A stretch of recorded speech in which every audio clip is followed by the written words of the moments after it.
ما در روایت میخونیم که دست 4 کس بوسه کردن ادب. یکی پادشاه اسلام دست بوسه کردن ادب.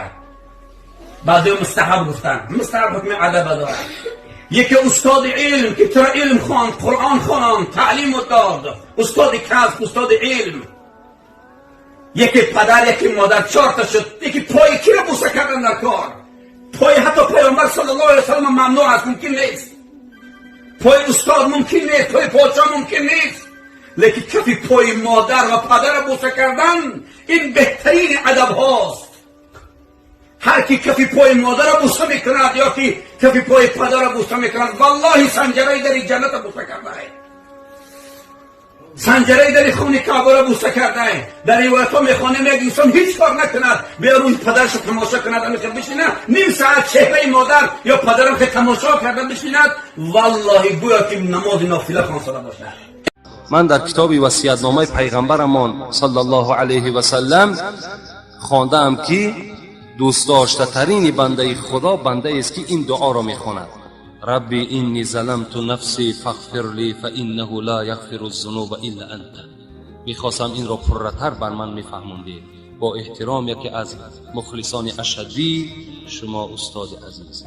این دعای هست که معناش چنین است که پروردگارا من بر نفس خودم ظلم کردم و با جز ذات تو دیگر هیچ کس گناه مرا بخشیدن نمیتواند.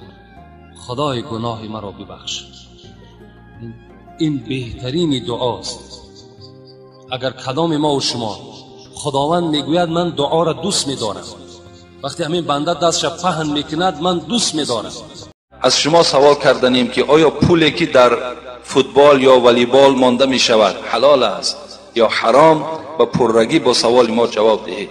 هر چیزی که اگر پولکی شد او قمار می شود و حرام است. هر چیزی که نباشد، هر بازی ده که اگر پول ماندن او علاکه او بازی، اگر چند نزد بازی ها همش نزد مذهب ابو حنیفه مکروه تحریمی اند.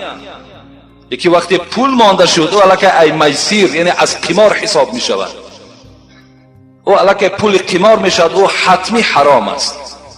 وقتی پولی که به شرط میمانین، شرط میکنی که اگر این گروه بالای این گروه غلبه آید، مثال من 100 سامانی میدهم، انا همون 100 سامانی حرام است.